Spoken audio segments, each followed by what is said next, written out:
Ikuti cerita bersambung Manusia Harimau dari Sumatera. Selamat mendengarkan.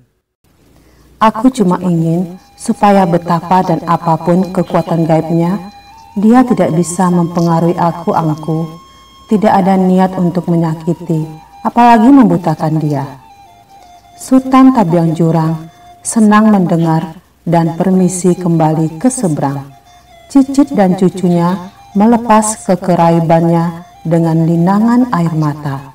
Mereka terharu mengalami sesuatu yang tidak pernah mereka impikan. Setelah roh itu menghilang, Mariati dan ibunya segera ke rumah Erwin. Mereka belum berkenalan, tetapi mengetahui di mana dia tinggal. Bukan hanya mereka, tetapi banyak penduduk yang tahu, karena Erwin selalu jadi buah bibir. Setelah diterima dan duduk, Mariati menceritakan apa yang baru dialami dan apa yang dipesankan oleh moyangnya. Mendengar itu, Erwin memandangi tamunya, keturunan Sultan Tabiang Jurang yang baru saja membantu dia. Tetapi dia sendiri tidak tahu bahwa roh jadi-jadian itu punya keturunan di Jakarta dan berkunjung pula ke sana. Melihat pandangan Erwin, hati Mariati tergoncang. Betapa tenang pandangannya. Alangkah bedanya dengan laki-laki yang selalu mengikuti dan pernah menatap dia dengan pancaran api yang menembus. Dia tahu bahwa Erwin kadang-kadang menjelma menjadi setengah harimau, tetapi dia toh menyukainya. Betapa bahagia istrinya, pikir Mariati. Kalau dia punya suami, dia ingin yang seperti Erwin.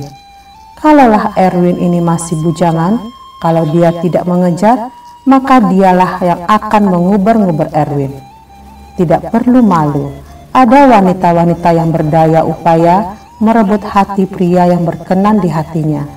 Buat apa mesti malu untuk akhirnya tidak mendapat sesuatu yang ingin dimiliki?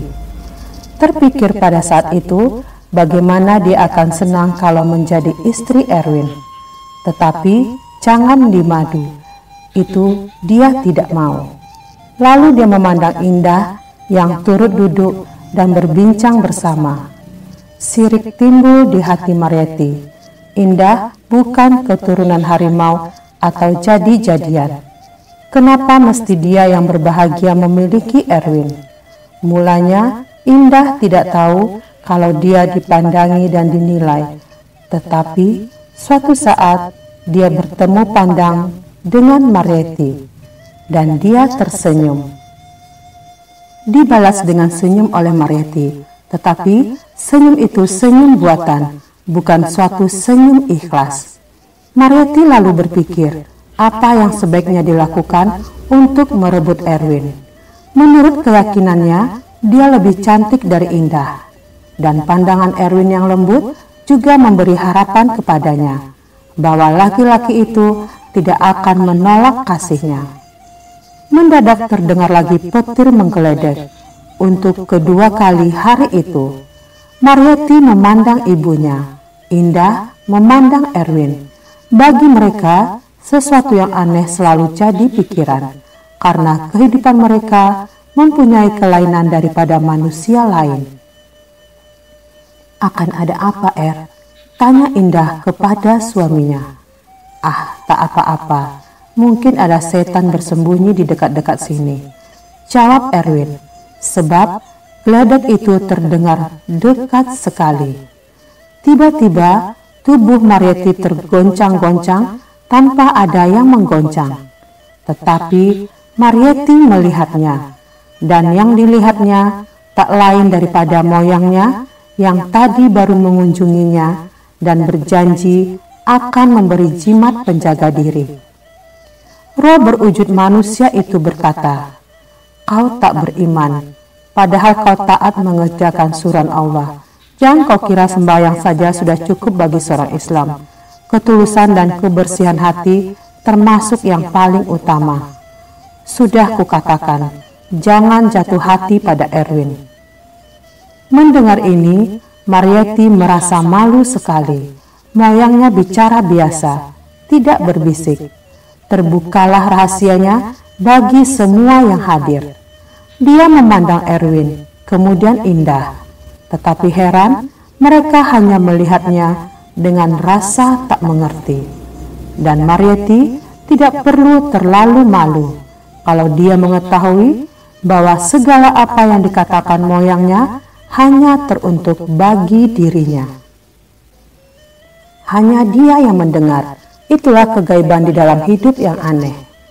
Tak usah kau malu, kata Sultan Tabiang Jurang. Mereka tidak mendengar, dan mereka juga tidak melihat aku. Tetapi, kalau kau masih punya pikiran untuk menyingkirkan Indah, guna merebut suaminya, maka aku akan menampakkan diri bagi mereka, dan aku akan membawa kau pergi sebagaimana aku katakan tadi di rumahmu. Marieti merasa lega, karena kedatangan dan suara moyangnya tidak dilihat dan didengar oleh hadirin lainnya, termasuk ibunya sendiri. Betapa malu kalau mereka mengetahui apa yang tadi dipikirkannya. Dan Marieti tahu bahwa moyangnya bukan sekedar menakut-nakuti dia. Roh itu punya pandangan yang jauh, dapat melihat apa yang akan terjadi. Sultan Tabiang Jurang telah mengetahui lebih dulu bahwa cicitnya itu akan jatuh hati pada Erwin. "Kenapa kau, Mar?" tanya ibunya. "Tidak apa-apa. Memangnya mengapa aku, Mama?" "Kau tergoncang-goncang. Ada yang menggoncang dirimu?" "Tidak," jawabnya bohong. Tetapi Sultan Tabiang Jurang tidak marah akan kebohongan yang tidak merugikan siapa-siapa. Marieti tidak ingin dihukum oleh moyangnya. Dia bangkit, mengulurkan tangan kepada Indah, lalu kepada Erwin. Katanya, "Moyangku berpesan agar kita hidup berkeluarga. Kuharap kalian menerima." Erwin dan Indah merasa girang, dan Indah lalu memeluk Marieti sambil berkata, "Kau pantas jadi adikku kalau kau sudi." "Aku bangga mempunyai kakak sebagai saudaraku sendiri," jawab Marieti. Dia malu betapa baik perempuan ini. Sungguh hanya setanlah yang mau mengkhianati orang sebaik Indah. Masih lama mereka berbeka-beka di sana. Erwin menceritakan keturunannya dan asal-usulnya. Begitu pula Nuriana. Sementara itu di kantor polisi, Manurung memberi briefing kepada bawahannya mengenai apa-apa yang terjadi pada beberapa hari terakhir. Juga tentang cerita-cerita mengenai manusia harimau atau harimau jadi-jadian. "Tidak banyak, tetapi di Sumatera bukan kejadian yang aneh," kata Manurung.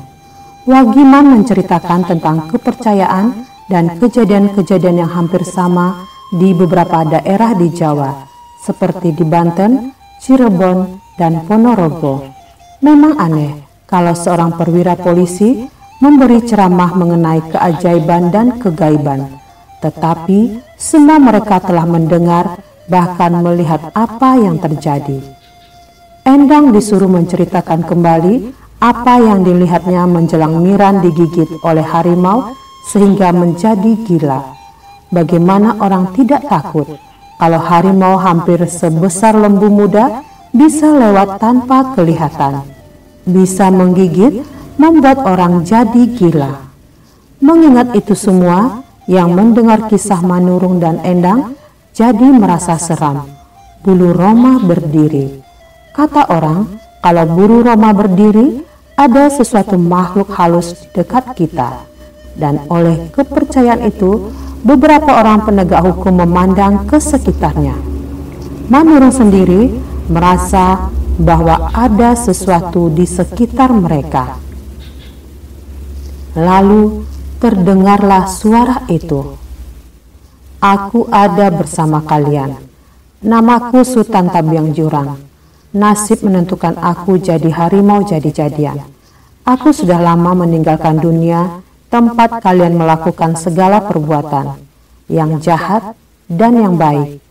tetapi rohku tinggal sebagaimana roh-roh lainnya. Kalian tahu, yang dikuburkan hanya jasad,